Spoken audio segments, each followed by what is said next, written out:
Les historiens savent qui est Gengis Khan.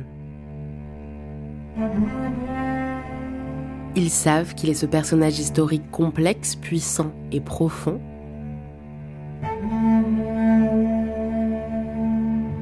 Ils savent enfin que son histoire a été mal racontée. Ou plutôt, racontée pour correspondre à un récit politique.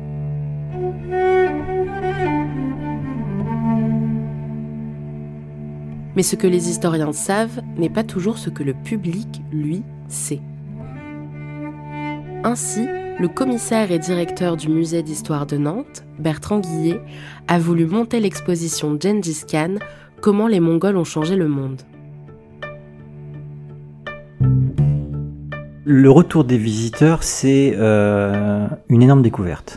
Ils ne pensaient pas que, voilà, l'ampleur de l'Empire, la richesse des productions, les concepts mis en place, je pense par exemple à la tolérance religieuse, la place des femmes, des choses comme ça, c'est vraiment une vraie découverte pour les visiteurs sur un pan de l'histoire qui leur est totalement inconnu finalement, en tout cas pour ce qui est des visiteurs occidentaux. Marie Favreau, historienne spécialisée de l'Empire mongol et commissaire de l'exposition, en imagine l'impact historiographique, social et politique pour la Mongolie.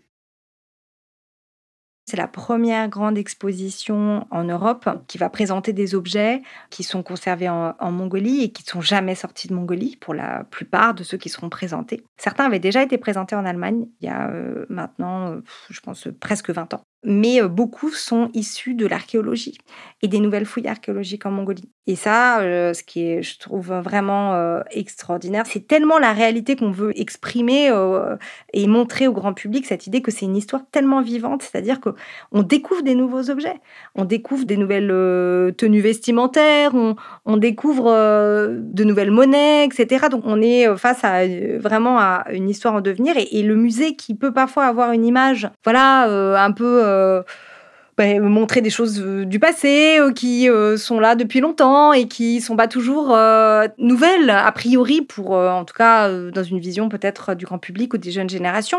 Là on peut dire qu'il y a des objets qui sont tout nouveaux. Je veux dire, moi il y a des objets que j'ai découverts l'année dernière et on va les émettre dans le cadre d'un récit, donc c'est assez exceptionnel et c'est émouvant.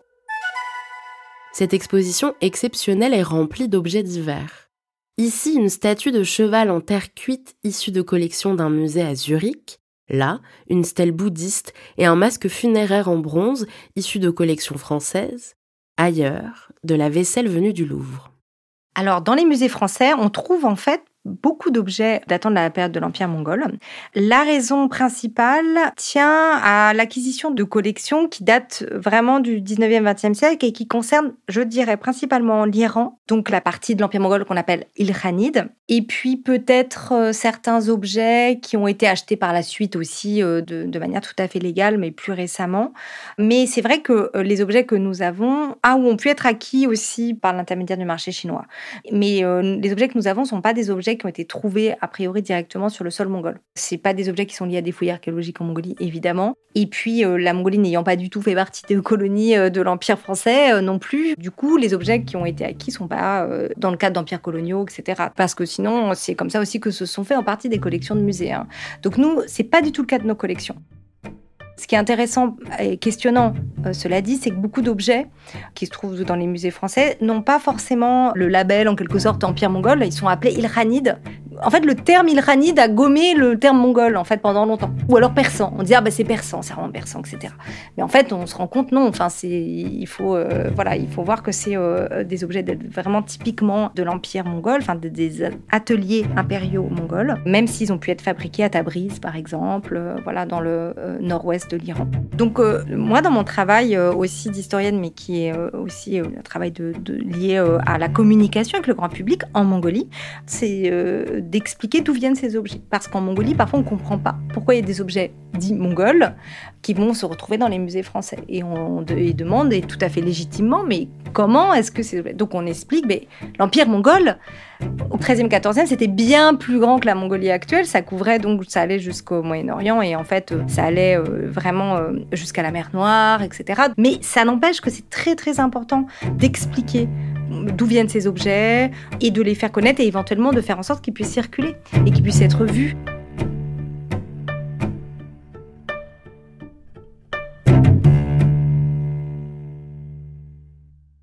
Marion Bertin est docteure en anthropologie sociale, culturelle et historique et travaille en muséologie sur l'histoire du patrimoine kanak.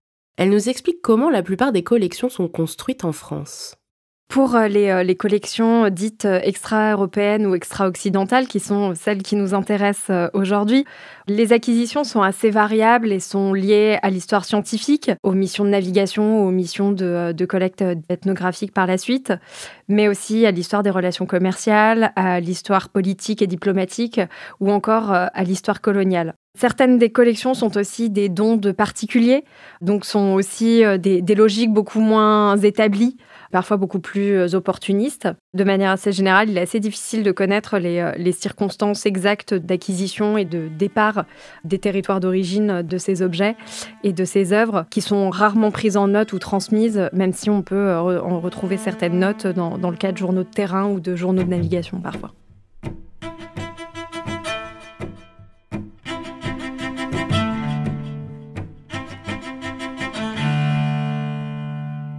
Ça nous dit effectivement beaucoup de choses de l'histoire coloniale française, de l'histoire impérialiste française aussi, des relations diplomatiques de la France. Aujourd'hui, on parle beaucoup de la valeur diplomatique de ces collections dans le cadre de règlements de conflits ou d'entretien de certaines relations, mais c'est des choses qui sont très anciennes. Et beaucoup de collections sont aussi liées à des cadeaux diplomatiques liés à la royauté, par exemple. Louis XIV avait une très grosse collection qui sont aujourd'hui devenues des collections nationales, mais qui étaient basées beaucoup sur des échanges diplomatiques pour une partie notamment de l'Asie. Pour l'exposition consacrée à Gengis Khan, la diversité des objets sont d'autant d'indices de la complexité de cette histoire. L'idée, c'est vraiment d'aider les gens à déconstruire la carte du monde contemporain. Marie Favreau. Et de penser le passé avec vraiment d'autres frontières, d'autres organisations culturelles, étatiques. Et moi, je pense que l'effet que ça peut avoir, je l'espère, sur le futur ou sur les jeunes générations, c'est l'idée qu'on peut penser le monde autrement. Et que le monde qu'on a aujourd'hui, il peut aussi être changé, que les choses ne sont pas immuables, elles sont parfois très récentes, en fait. Donc, on a vraiment, avec les collègues mongols, on travaille vraiment main dans la main autour de cette exposition. D'abord, ils sont intervenus dans le choix des objets. Évidemment, on en a parlé ensemble et on a fait donc un livre collectif pour essayer de confronter un peu nos vues. Et on a découvert aussi parfois des positions différentes, etc. Mais je pense que l'effet est quand même celui qu'on souhaite. C'est un effet d'ouverture, j'espère de surprise. Moi, mon idée dans l'écriture des textes de l'exposition, c'était d'aller vers une forme de clarté pour que je me disais, il faut que les gens qui ne connaissent pas du tout cet espace et cette histoire puissent comprendre facilement, sans que ce soit trop complexe, mais sans non plus leur cacher les nouvelles découvertes de la recherche. Il faut que ce soit accessible. Je pense que c'est extrêmement important pour les historiens. On est dans la transmission, parce que sinon, notre travail perd tellement de son sens.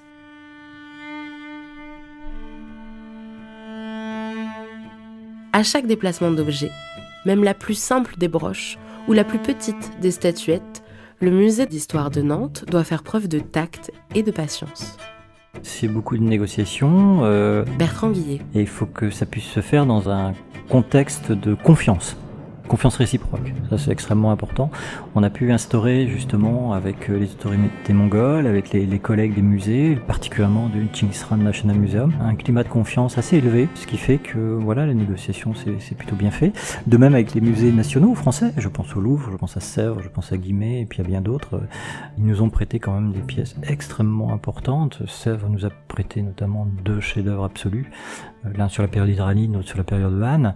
Tout ça s'est fait à la fois dans un contexte de confiance, mais aussi de solidarité muséale. Je pense que ce que nous avons vécu a aussi certainement pesé dans cette volonté de s'entraider entre musées. Et quand Bertrand Guillet regarde son exposition, il voit aussi les objets qui ne sont pas là. Un conservateur de musée ou commissaire d'exposition vous dira toujours, mais ça le public le sait pas, que il manque cet objet-là, celui-ci n'a pas pu être prêté, celui-ci était trop fragile, etc., etc. Donc nous, on vit avec un schéma, en tout cas avec une narration et un corpus d'objets dans une forme d'idéal. Après, il faut se confronter aux réalités. Les capacité d'emprunt, la nature des objets empruntés, leur fragilité, et on arrive à des formes de compromis. Je pense qu'on pêche un peu en matière de peinture de l'époque Han. Je pense aussi dans une certaine forme de production artistique dans les textiles. On a de très beaux textiles dans l'exposition, mais il nous manque les grands textiles illustrés. Il y en a un très beau Metropolitan à New York, par exemple. Ça aussi, c'est très compliqué à faire venir. Non, après, pour ce qui est du reste, le public pourra l'apprécier. Il y a de très grands chefs-d'œuvre.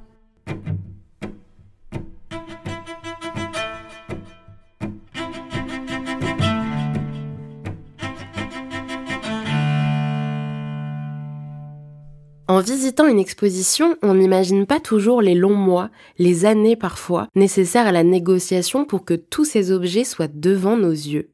Un travail difficile mais qui est le lot quotidien des musées, nous explique Marion Bertin. C'est assez courant finalement. Quand on regarde de plus près, on peut penser au prêt de la Joconde au Japon dans les années 1970, qui montre à quel point les collections muséales françaises, mais aussi internationales, sont vraiment des facteurs et des outils diplomatiques qui sont souvent mobilisés. Pour les collections dites extra-européennes, on le retrouve aussi assez régulièrement. On peut penser par exemple à tous les projets qui ont été menés par le Muséum d'histoire naturelle de Rouen pour l'exposition de ces collections dites extra-européennes, dont des travaux avec le Te Papa Tongareva, le Musée national de Nouvelle-Zélande, qui a amené à des nombreux échanges de plusieurs années également, puisque des relations ne se construisent pas en quelques mois, et elles méritent aussi d'être construites sur une durée assez longue. Ça a aussi été le cas pour la Nouvelle-Calédonie, même si dans ce cas-là, on est plutôt sur un territoire qui est encore un territoire d'outre-mer français. Les relations longues construites depuis les années 1980 et les échanges personnels et institutionnels permettent aussi du coup ces échanges et ces circulations de collections avec des expositions qui passent d'un territoire à un autre entre la France hexagonale et la Nouvelle-Calédonie.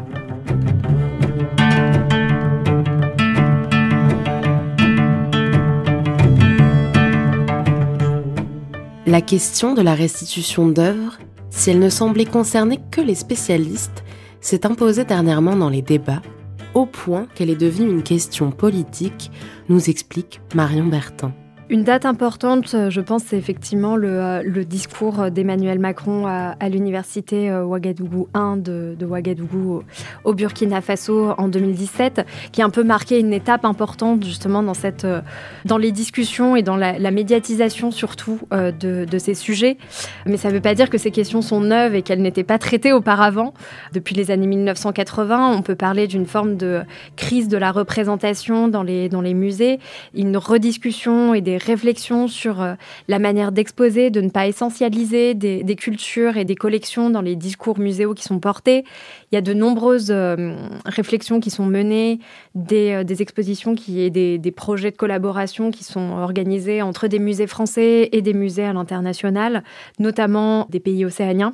Toutes ces questions-là ont continué à être menées depuis cette période, mais c'est vrai qu'il y a eu donc par ce discours en 2017 une nouvelle reprise de conscience et une nouvelle médiatisation de ces questions qui s'est encore intensifiée avec le rapport rendu par Felwinsar et Bénédicte Savoie autour de la restitution du patrimoine africain, même si ce rapport s'arrête seulement à une petite partie des collections dites extra-européennes conservées en France.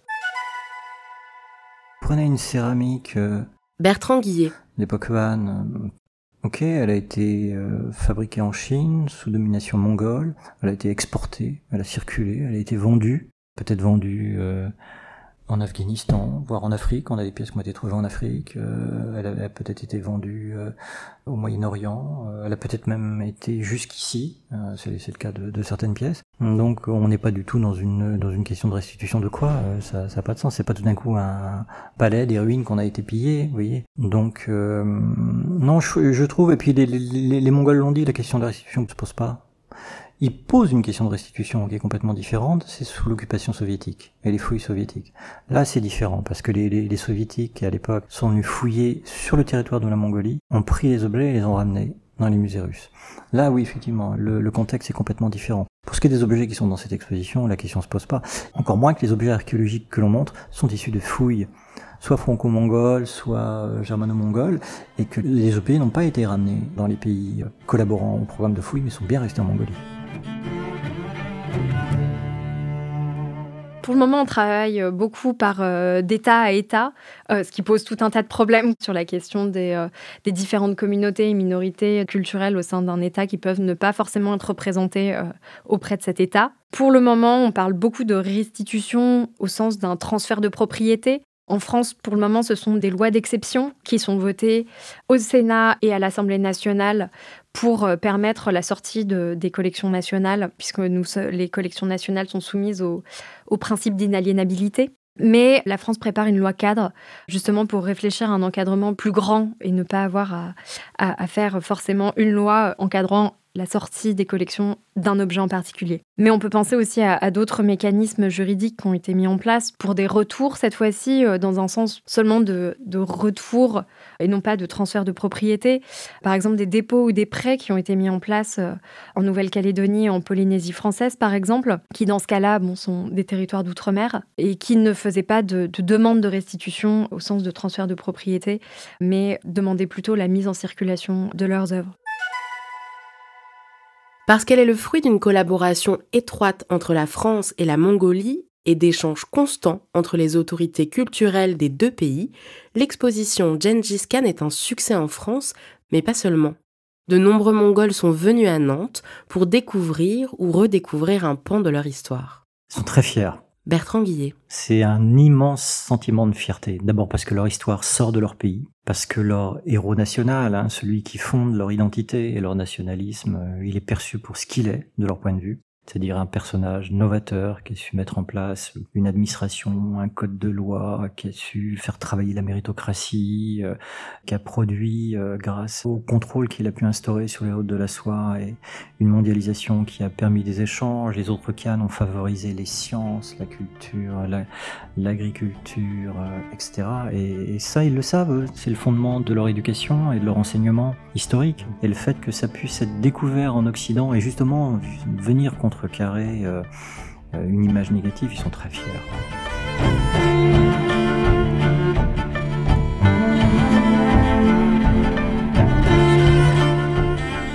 C'était Les Mémoires vives, saison 2, épisode 3, le dernier de cette série de podcasts du Musée d'Histoire de Nantes, écrite par Nina Pareja, réalisée par Mona Delahaye et produit par Slate Studio. L'exposition Gengis Khan, comment les Mongols ont changé le monde, est à voir au Musée d'Histoire de Nantes jusqu'au 5 mai 2024. Pour aller plus loin, retrouvez les références citées dans cet épisode dans la description de ce podcast. Vous pouvez aussi vous rendre sur le site du musée à l'adresse châteaunantes.fr.